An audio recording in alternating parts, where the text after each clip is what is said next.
I tap my phone awake to check the time and notice 3 banking notifications stacked like dominoes. At first, I assume it's something routine, a payment processing or a subscription renewal, part of the quiet rhythm of my carefully controlled life. Morning light filters into my small Boise apartment, pale and cold, catching on the neat edges of my kitchen counter. I stand there with my coffee, breathing in the familiar scent, preparing mentally for another structured day at the office. But when I unlock my screen and read the alerts in full, my stomach drops so suddenly it feels like I've missed a step on a staircase. 3 identical charges, timestamped at 2:17 a.m. I was asleep at 2:17 a.m. Training overrides panic. Years of auditing have conditioned my brain to respond to anomalies with analysis, not emotion. I set my coffee mug down with deliberate care, the ceramic making a precise click against the coaster. Everything in its place, everything orderly. My face remains composed, the same professional mask I wear across conference tables when delivering bad news about embezzlement or internal fraud. But my fingers tremble slightly as I open the transaction details. American Airlines. 3 separate business class tickets. Overnight. Impossible, I whisper into the silence of my kitchen. I haven't purchased flights in months, and I certainly wouldn't book business class tickets in the middle of the night. I switch to Gmail to search for confirmation emails, but before I can even begin, I'm locked out. The password I've used for years is rejected. I try again, more carefully. Rejected. A third time. Rejected. Then the notification appears. Your password was changed 1 hour ago. A chill spreads from the base of my neck downward. Someone has been inside my accounts while I slept. I select Forgot Password and choose Phone Recovery. Within seconds, a verification code lights up my screen. My breathing is shallow but controlled as I reset the password and regain access. A notification banner slides across the top. Recovery email updated recently. I click to view it. p.garcia.mom@aol.com. I go very still. My mother's email. I sit at my kitchen table and stare at the screen, processing the information with the detached clarity that makes me effective at work. Patterns matter. Evidence matters. Motive and opportunity. The facts assemble themselves with cruel efficiency, yet my mind resists the conclusion. Parents don't steal from their children. They just don't. I scroll through my inbox and find them. 3 airline confirmations, already marked as read. Business class tickets to Maui. 1 in Mitchell Garcia's name. 1 in Paula Garcia's name. 1 in Evan Garcia's name. My phone buzzes. Thank you for gifting the family their dream trip. I knew you were always generous. I love you. From Mom. The coffee in my mouth turns acrid. My mind rewinds to the moment this started. Tuesday evening, a new group chat notification. Garcia Summer Retreat 2026. As if it were already funded and confirmed. I had muted it immediately, but not before seeing her opening line claiming I had volunteered to sponsor the trip. The family Zoom call 2 days later had felt surreal. I sat at my kitchen table, laptop propped at eye level, trying to correct her misunderstanding, while the rest of them discussed snorkeling excursions and sunset cruises. Flights are around $860, Mom had said brightly. Anyone who can't afford it will have to stay home. Then the pivot. Zoe, honey, you're the only one still single, with no kids to worry about. I had kept my face neutral, calculating the manipulation embedded in the statement. Single translated to disposable income. No kids translated to obligation. Afterward, I had messaged her privately. I have made it clear I am not paying for anyone. Her reply came within seconds. Oh, sweetie, you forgot again. You promised your father at Thanksgiving. A lie, clean and deliberate. And now 3 charges totaling $11,940 sit on my credit card. I inhale slowly and call the bank's fraud department.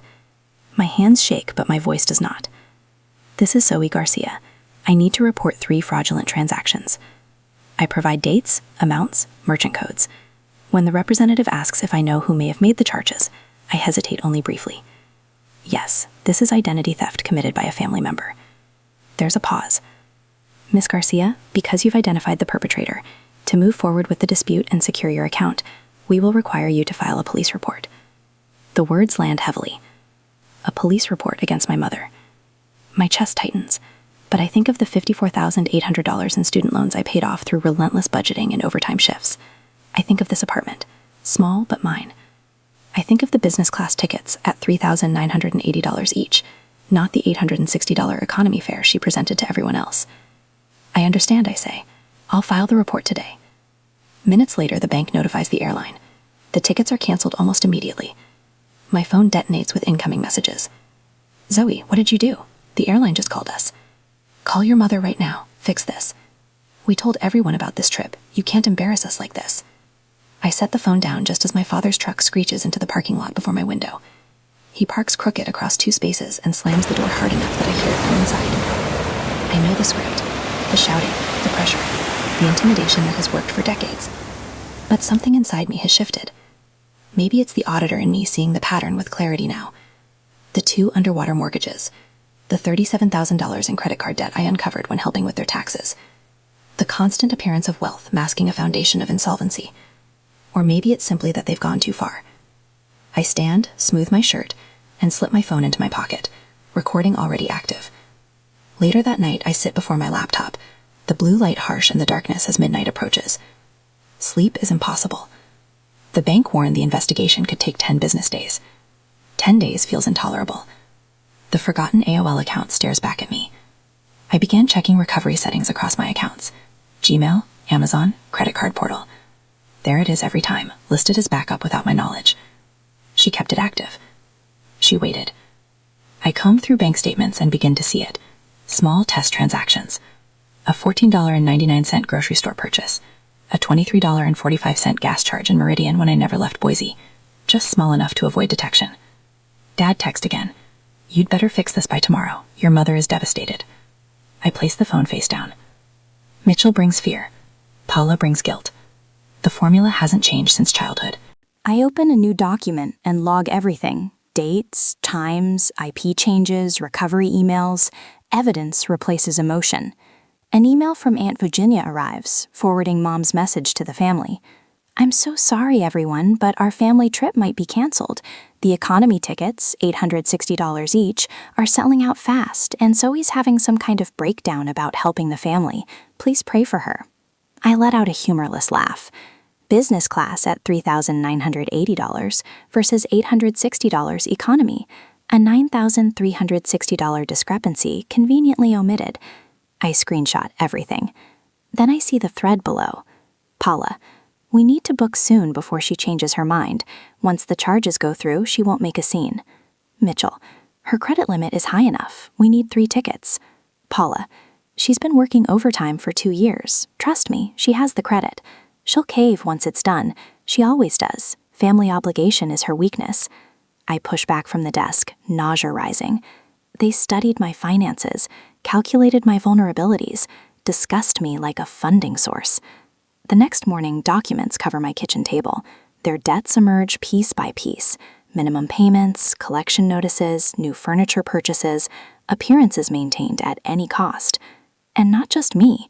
Notes about Aunt Virginia's card, Cousin Hannah's quote-unquote contribution, Evan's destroyed credit. The pride I felt paying off $54,800 in student loans now feels naive. To them, it wasn't achievement. It was available capital. This isn't about money, I say aloud. It's about control. I enable every security feature possible. 2-factor authentication, login alerts, randomized passwords, security questions rewritten with nonsense answers. I create a brand new email unconnected to anything personal. Install password managers, backup keys. Each step feels like reclaiming ground. Mom calls. I decline. I log it. 8:42 a.m. 3rd attempt to contact. By afternoon, every account is secured. The bank confirms the transactions remain frozen. The airline confirms cancellation pending investigation. Rain taps against my window. My breathing steadies. 2 days later, the pounding begins. 3 heavy knocks. A pause. 3 more. I start recording before opening the door. Mitchell Garcia fills the doorway, face flushed. What did you do? Cancel a dispute right now. Your mother is crying. I close the door calmly behind him. Hello to you too, Dad. Don't you dare get smart with me. Fix this now. Call the bank. It wasn't a mistake, I reply evenly. Someone accessed my account without permission and charged $11,940. It's for the family vacation. Did she tell everyone the tickets were $3,980 each for business class, or did she say $860 for economy? His eyes flicker. What difference does that make? Almost $10,000 of difference, actually. My phone vibrates again. I pull it out, recording still running. 17 new messages in the family group chat. I scan them quickly. Mom claiming I forgot my promise. Aunt Virginia suggesting an emergency family meeting at her house. Cousins expressing disappointment in me. See? Dad points at my phone. You're destroying the family. Virginia is hosting an emergency meeting tonight to discuss your behavior. I tilt my head slightly. My behavior? Not Mom's behavior and accessing my accounts without permission? Your mother was only doing what you promised. I keep my voice measured, just as I would when questioning a client about financial discrepancies. When exactly did I promise to spend nearly $12,000 on airline tickets? At Thanksgiving, he said. I didn't attend Thanksgiving last year. I was working in Seattle, remember? He waves this away. Whenever it was. The point is, families help each other. When your brother needed bail money last year, I paid it. When your cousin needed her transmission fixed, Virginia covered it. I see my opening. Speaking of Aunt Virginia, how many times have you used her credit card without asking? His face freezes for a fraction of a second, just long enough to confirm my suspicion. That's completely different, he sputters. We've used Virginia's card before. Nobody said anything. She knows how these things work in a family. The admission hangs in the air between us. I wonder if he realizes what he's just confirmed on the recording. Does she know about the roof repair charge for $2,400? I'm guessing, fishing for information. His eyes widen slightly. Another tell. This isn't about Virginia, he says, voice dropping to a dangerous growl. This is about you canceling our vacation and embarrassing your mother in front of everyone. No, I correct him.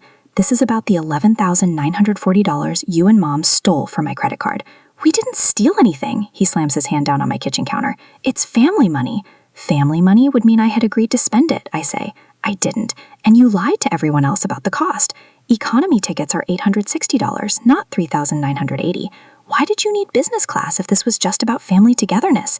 His face darkens. You think you're so much better than us with your fancy auditor job and your perfect credit score? You've forgotten where you came from. I remember exactly where I came from, I say quietly. I remember sleeping in the car after the electricity was shut off because you bought a boat instead of paying the power bill. That was one time. He steps toward me, fists clenched. I stand my ground. Leave now or I call the police and play this recording. The color drains from his face as he glances at the phone in my pocket. You wouldn't. I already filed a fraud report with the bank, I say. Police report is next. Your choice if you want to be here when the officers arrive. He stares at me for what feels like minutes, rage and disbelief warring on his face. Then he turns and yanks the door open. Your mother and I gave you everything, he says, his voice suddenly tired. This is how you repay us? The door slams behind him. I lock it, then slide down against the wall until I'm sitting on the floor. My phone buzzes again. Aunt Virginia's name appears on the screen. Not in the group chat, but a private message. Zoe, what's this about your mother making charges on my card? I've been reviewing my statements and found some transactions I don't recognize. Before I can answer, a text from Cousin Hannah arrives. Hey, did Aunt Paula ever borrow your credit card? She used mine for what she said was a medicine emergency last month, but I just got billed for $1,100. The pattern clicks into place. I'm not the only victim, just the first to speak up. My hands shake slightly as I dial the non-emergency police number. The dispatcher connects me to an officer who takes my information with professional detachment. I provide dates, amounts, and the name of the bank's fraud department contact. The officer assigns my case and number, #81ID. We'll be contacting Mr. and Mrs. Garcia for a statement, she tells me. The bank has already provided preliminary documentation of the unauthorized access. I thank her and end the call. Just as notification from my bank appears, fraud investigation complete. Disputed charges, $11,940. Reversed. Funds will appear in 2-3 business days. Almost immediately, my phone lights up with incoming calls. Mom, Dad, Mom again, Dad again. I silence each one, watching them stack up in my missed calls list. For the first time since discovering the charges, I allow myself to cry. Not from sadness, but from a complex tangle of emotions I can't quite name. Relief, vindication, grief, resolve, all washing through me in waves. When the tears subside, I open a blank document on my laptop and begin typing a letter to my parents. 3 paragraphs in, I delete it. Some things can't be fixed with words. Instead, I open my journal and write. Financial boundaries are emotional boundaries. Love cannot exist without respect. The words feel right. A simple truth I should have recognized years ago. I spend the next hour organizing documentation, screenshots of the fraudulent charges, the email recovery attempt notification, text messages from my parents, and a transcript of the recorded conversation with my father. I save everything in triplicate: local storage, cloud backup, and an encrypted email to myself. My phone buzzes with a notification about the emergency family meeting at Aunt Virginia's house tonight. Rather than dread, I feel a strange sense of calm. The burden of secrecy has lifted. The pattern is exposed. I connect my phone to a small Bluetooth speaker and test the audio quality of my father's recorded admission. His voice fills my living room with crystal clarity. We've used Virginia's card before. Nobody said anything. I pack the speaker in my bag alongside printed copies of the bank statements and police report. The emergency family meeting won't go as they expect. For the first time in my adult life, I'm walking into a family confrontation with more than just my word against theirs. I have evidence, allies, and the power that comes from knowing exactly where you stand. Time to break the cycle, once and for all. On the family emergency day, I park 3 houses down from Aunt Virginia's colonial-style home, my hands steady on the wheel. I've arrived exactly on time. Not early enough to be ambushed alone, not late enough to be accused of drama. The recording device in my phone is tested and ready. I check my reflection in the rearview mirror and adjust my expression into what my colleagues call my auditor face: neutral, composed, revealing nothing. Remember why you're here, I whisper to myself, gathering the manila folder containing printed copies of the credit card statements. The evidence speaks for itself. 3 charges of $3,980 each, totaling $11,940. The moment I step through Aunt Virginia's front door, 13 pairs of eyes swing toward me. The living room falls silent, conversations cutting off mid-sentence. They're arranged in a loose semicircle, like a firing squad waiting for the command. I recognize the setup immediately. They've been thoroughly briefed against me. In the center sits my mother, tissues clutched dramatically in her hand. Her eyes are red-rimmed, mascara carefully smudged for maximum effect. Dad stands by the door, arms crossed, blocking the easiest exit. The message is clear. No one leaves until this is settled. She's here, Aunt Virginia announces unnecessarily, her voice tight with discomfort. She gestures to an empty chair positioned directly across from my mother, the hot seat. I take it without hesitation, placing my folder on my lap, and wait. The first rule of auditing: let the subject talk. People revealing their own inconsistencies is always more effective than pointing them out. Honey, my mother begins, her voice wavering with practiced vulnerability. We're all so worried about you. I remain silent, my expression unchanged. I don't know what's wrong with her, she continues, addressing the room while dabbing at dry eyes. Her audit job is too stressful. The pressure has been building for months. My cousin Brandon leans forward. Zoe, your mom says you've been having memory problems, forgetting conversations, promises. Financial stress does terrible things to the mind, Aunt Virginia adds, right on cue. I notice Dad shifting his weight, moving slightly closer to the door. Textbook intimidation positioning. Do you understand how much you've hurt your mother? My 19-year-old cousin Melissa asks, her voice dripping with the self-righteousness of someone who's been promised a free vacation. She's been crying for days. She's been crying. I catalog each accusation mentally, watching the pattern unfold. The younger relatives make me feel guilty. The older ones question my stability. All orchestrated by my mother's expert conducting. Paula dabs her eyes again. We just want to understand, sweetie. You seemed so happy to help with the family trip. Then suddenly, her voice breaks perfectly. You even called the police. There it is, my opening. Would you like to know why I called the police? I ask, my voice calm and clear. The room goes completely still. Without waiting for an answer, I open my folder and remove the credit card statements. I pass copies to Aunt Virginia and Uncle Robert, the family's unofficial leaders. These are my credit card statements showing 3 charges of $3,980 each, totaling $11,940, made at 2:17 a.m. while I was asleep. I keep my tone professional, as if presenting findings to a client. They were purchased using my Gmail account, which was accessed after my password was changed. The recovery email used was p.garcia@aol.com. My mother's face flushes. Those numbers can't be right. The airline confirmed these were business class tickets, not economy tickets, at $860 as you told everyone else. I continue as if she hadn't spoken. The police report number is #date1ID if anyone would like to verify. Uncle Robert's eyes widen as he studies the statement. Business class? Paula said economy was already stretching the budget. That's not... My mother begins, but Aunt Virginia interrupts her. Paula, you say that. She pauses, her expression shifting as pieces click into place. Last year, you were nice enough to help me set up my online utility payments. After that, there was a $2,400 charge for roof repair I never authorized. The room temperature seems to drop 10 degrees. Cousin Hannah looks up from the statements, her face pale. Last summer, after you borrowed my card to buy groceries when your purse was stolen, there was an $1,100 charge from a medical clinic I never visited. My mother laughs, the sound brittle and false. Everyone makes mistakes with online payments. You can't possibly think. I think we should all check our statements, Aunt Virginia says firmly, pulling out her phone. Dad steps away from the door, anger replacing intimidation.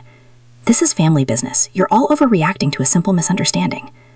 A misunderstanding of $11,940? Uncle Robert asks, his voice dangerously quiet. My parents exchange glances. Mom stands abruptly. We should discuss this at home, Mitchell. But as they move toward the door, Uncle Robert steps into their path. I think we need answers first, Paula. I reach into my pocket and remove my phone. You don't have to believe me, I say, connecting it to Aunt Virginia's Bluetooth speaker. Believe Dad. I press play. My father's voice fills the room. We've used Aunt Virginia's card before. Nobody said anything. My mother's face turns white. Dad freezes in place, hearing his own words played back to him. That's not what I meant, he stammers, but the damage is done. Aunt Virginia rises from her chair and walks over to stand beside me. This stops today. Cousin Hannah retrieves her purse, pulling out her own financial records. I have 3 misunderstandings here that match Paula's shopping trips. My brother Evan, who has been silent until now, clears his throat. They destroyed my credit score. It's $520 now because of loans I never took out. One by one, family members begin to share similar stories. 3 generations of victims comparing notes, patterns emerging across 2 decades of financial manipulation. My parents retreat to the corner of the room, former allies edging away from them. The united front they've carefully constructed crumbles before my eyes. I'm sorry I doubted you, Aunt Virginia says quietly to me. We should collect everyone's evidence. I'll testify if you need me to, Uncle Robert adds, his lawyer's mind already cataloging the offenses. My mother's tears have vanished completely. Her eyes are cold, calculating, searching for an escape route. Dad's bluster has deflated, replaced by stunned silence as he watches his wife's manipulation. Tactics fail for the first time. Mitchell, she hisses, say something. But he remains silent, the weight of exposure crushing his practiced intimidation. I watch as the first visible cracks appear in their united front. How could you record me? 10. He finally manages, attempting to redirect blame. Idaho is a one-party consent state, I reply calmly. Only one person in a conversation needs to consent to recording. I consented. We need to establish clear financial boundaries, Aunt Virginia announces to the room. Starting today. My parents exchange glances, fear replacing confidence as the true consequences of their actions begin to take shape. They've lost control of the narrative, and with it, their power over the family. The facade that took decades to build has crumbled in less than an hour. I remain seated, my auditor face finally revealing a trace of satisfaction. The tables have turned, and for once, the manipulators are the ones with nowhere to hide. 2 days later, I spotted them the moment I pulled into the company parking lot. My parents' silver Lexus, the one with 2 years of payments left on a 7-year loan, idles near my reserved space, engine running despite the mild spring morning. Mom sits in the passenger seat, her back unnaturally straight, while Dad drums his fingers against the steering wheel. They've been waiting. My stomach tightens, but I keep my face neutral, the auditor face. I park 3 spaces away and gather my things, taking my time. Through my windshield, I watch Mom nudge Dad. He kills the engine and they both step out. Zoe, Mom calls, her voice honeyed with false cheer. Honey, we need to talk. I lock my car and walk toward the building entrance, briefcase in hand, as if I haven't seen them. My coworker Jill passes by, offering a quick wave before disappearing through the glass doors. Mom intercepts me halfway across the lot, Dad trailing behind her like a reluctant shadow. Her mascara is perfect, but the skin beneath her eyes looks paper thin. She's lost weight since the family meeting 2 weeks ago. Please, she whispers, glancing around to ensure no one can hear. Just 5 minutes. I check my watch. I have a meeting at 9. This is important, Dad interjects, his voice lacking its usual thunder. Mom reaches into her designer purse, the one she bought after maxing out her Nordstrom card last Christmas, and pulls out a stack of papers. I recognize the bank letterhead immediately. Home equity line of credit application, 401k early withdrawal forms. They're financial lifelines. Listen, Mom says, her voice dropping even lower. The bank is demanding $11,940 by the end of the month. We just need you to make one phone call to the fraud department. Her fingers tremble slightly as she clutches the papers. "We'll pay you back," Dad adds, eyes darting toward the office building. "We swear. We just need time to get the money together." "You know I can't do that," I reply, my voice flat. "Filing a false police report is a crime." Mom steps closer, perfume enveloping me like a toxic cloud. "Think about what this means, Zoe. Your father and I might not be at Thanksgiving this year. Or Christmas." She reaches for my arm. "You'll be all alone. Is that what you want?" I step back, breaking contact. 2 more coworkers walk past, casting curious glances our way. "Your choice affects all of us," Dad says, his voice hardening slightly. "What will your cousins think, your aunts and uncles? That you'd throw away your family over a misunderstanding?" A misunderstanding? The word tastes bitter on my tongue. Mom's eyes narrow, calculating. "What about your work friends? I'd hate for them to get dragged into our family drama." She nods toward the building. "People talk, you know, especially when they hear about ungrateful daughters who abandon their parents." Her words hang in the air between us, the threat unmistakable. "You're almost 30, Zoe," she continues, voice softening to a maternal tone that once would have made me fold. "No husband, no children. We're all you have. Family sticks together, through everything." More coworkers filter past us. I recognize Martin from accounting and Sarah from HR. They try not to stare, but I can feel their curiosity.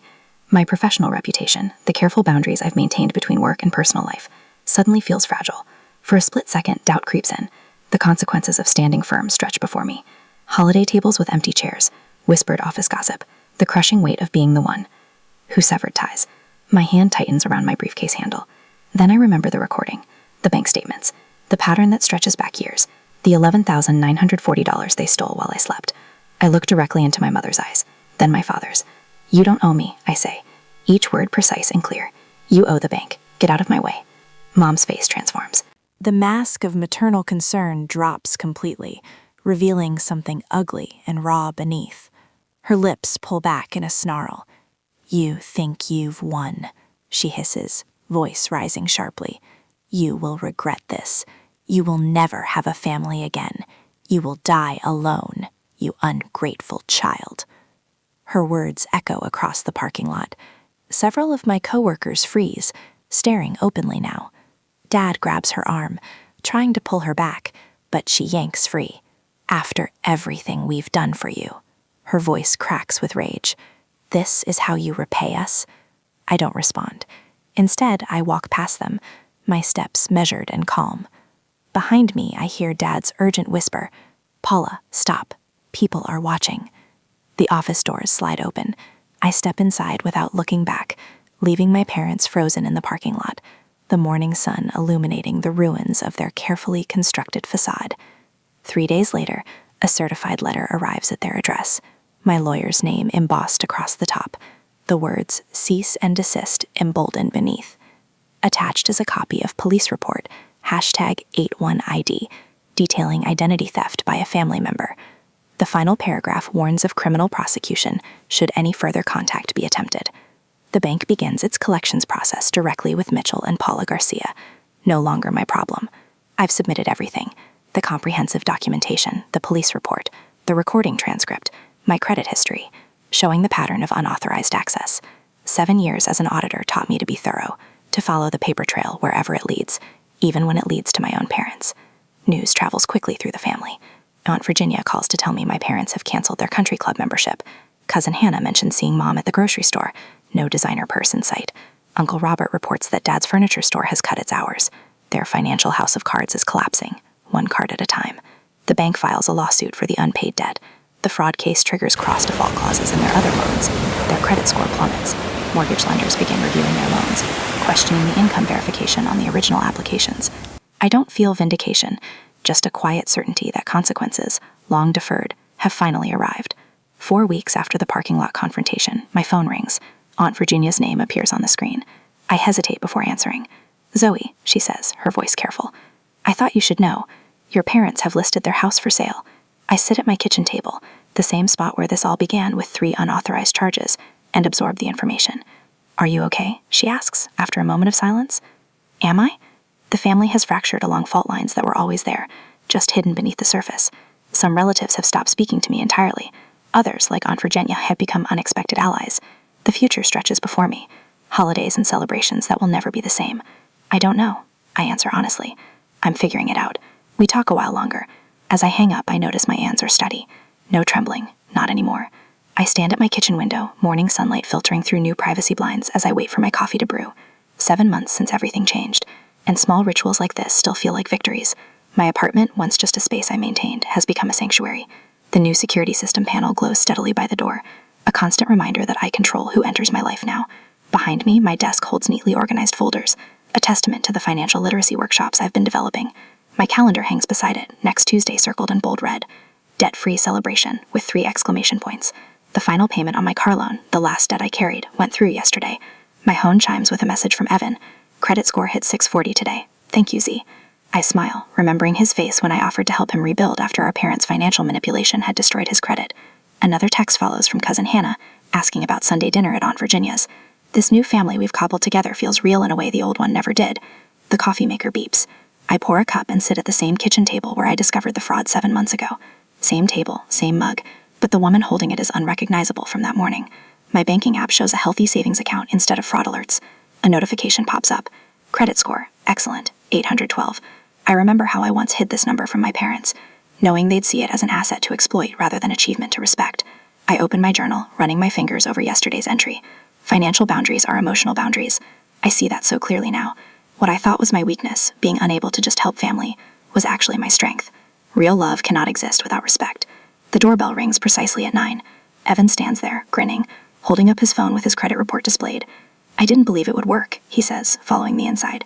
Dad always said credit was something you just had to use until you couldn't anymore. That's what they needed to believe to justify their choices, I reply, pouring him coffee. Financial literacy isn't magic. It's just work and consistency. He nods, settling into what has become his chair. The kids' college funds are set up. First time I've saved money in my life. How does it feel? Weird, he laughs. Good weird. He pauses, stirring his coffee. Remember when Dad would take us to that expensive steakhouse every time the credit card bills arrived? Mom would complain about money the whole way there. I laugh, something I couldn't have done months ago when thinking about them. Their logic was so twisted. Spend money to feel better about not having money. My phone rings, Aunt Virginia confirming Sunday dinner. We're planning a small gathering, just the 5 of us who formed this new family circle built on choice rather than obligation. Last month, she proposed a toast. To family we choose, not family we tolerate. The words have become our unofficial motto. Tomorrow, I'll lead my 3rd financial literacy workshop at the community center. I tell an anonymous version of my story, helping others identify the red flags I missed for years. Turning my pain into protection for others gives purpose to what happened. My boss called yesterday about the senior auditor position. Apparently, my handling of the fraud case demonstrated exceptional integrity under pressure, life reshaping itself in unexpected ways. I close my journal thinking of what I'll write tonight. You cannot love without respect. You cannot respect without boundaries. Some lessons are worth every penny they cost to learn.